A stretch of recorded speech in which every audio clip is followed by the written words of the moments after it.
নামাজের নিয়মটা কি এবং মেয়েরা ঈদগাহে গিয়ে নামাজ পড়তে পারবে কি না, মেয়েরা কি ঈদের নামাজ পড়বে? তিনটা প্রশ্ন।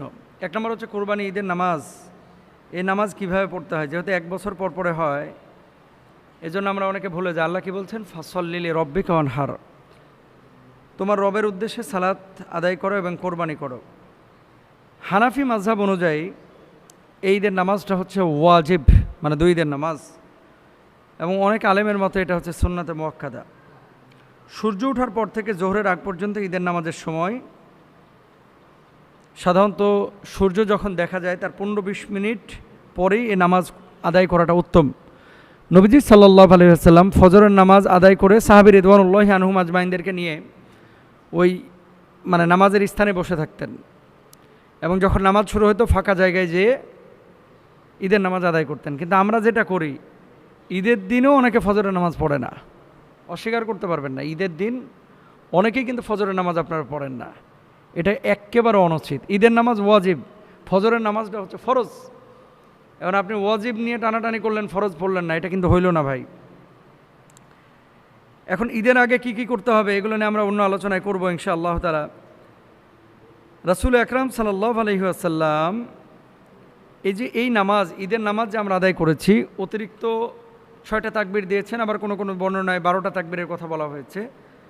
আপনি যখন ঈদগাহে গেলেন, ইমামের পিছনে দাঁড়াইলেন, আল্লাহু আকবার বলবে ইমাম নামাজ শুরুর সময়। ঈদের নামাজের পরে কিন্তু খুতবা, আর জুমার নামাজের আগে খুতবা। আল্লাহু আকবার তিনি বলতেছেন, আপনারা আল্লাহু আকবার বলে হাতটা তুলে হাত বেঁধে নেবেন সবাই। আল্লাহু আকবার ইমাম সাহেব বললো, আপনারাও বলবেন। এই যে হাত তুলে হাত বেঁধে নিলেন, এরপর ইমাম সাহেব আল্লাহু আকবার বলে হাত ছেড়ে দেবে, আবার আল্লাহু আকবার বলে হাত ছেড়ে দেবে, আপনারাও হাত ছেড়ে দেবেন। এরপর আল্লাহু আকবার বলে হাত বেঁধে নেবেন, ঠিক আছে? হাত বেঁধে নেওয়ার পরে সূরা ফাতিহা পড়বে, আপনারা শুনবেন, সূরা মিলাবে শুনবেন, রুকু হলো, সিজদা হলো, এরপরে আপনি দাঁড়ায় গেলেন। দাঁড়ায় যাওয়ার পরে ইমাম সাহেব প্রথমে সূরা কেরাত পড়লো, অন্য নামাজের মতোই।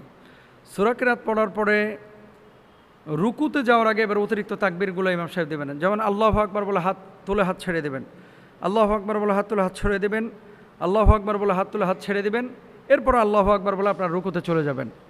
এটা গেল হচ্ছে তাকবীরের নিয়ম। এরপরে রুকু সেজদার পরে অন্যান্য নামাজের মতো আপনি নামাজ শেষ করলেন, অন্যান্য নামাজে যা পড়েন আপনি তাই পড়বেন। এবার আসেন মেয়েরা ঈদগাহে যাবে কিনা।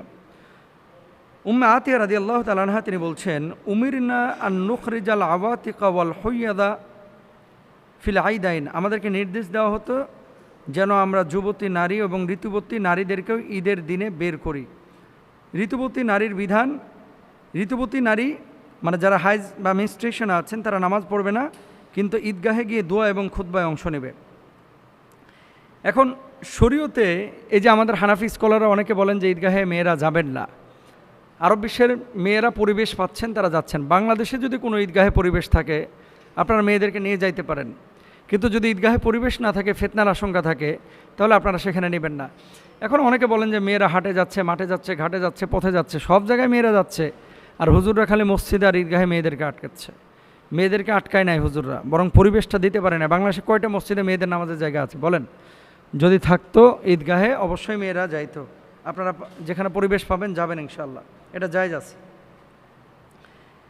আরেকটা বিষয় একজন বলছে, সম্পর্ক বলে দিই যে ঈদের নামাজ যদি কেউ না পান তাহলে কি করবেন? কেউ যদি জামাত মিস করে ফেলে তাহলে অনেক আলেমের মতে সে একাকীও ঈদের নামাজ আদায় করতে পারবেন, কোনো সমস্যা নাই।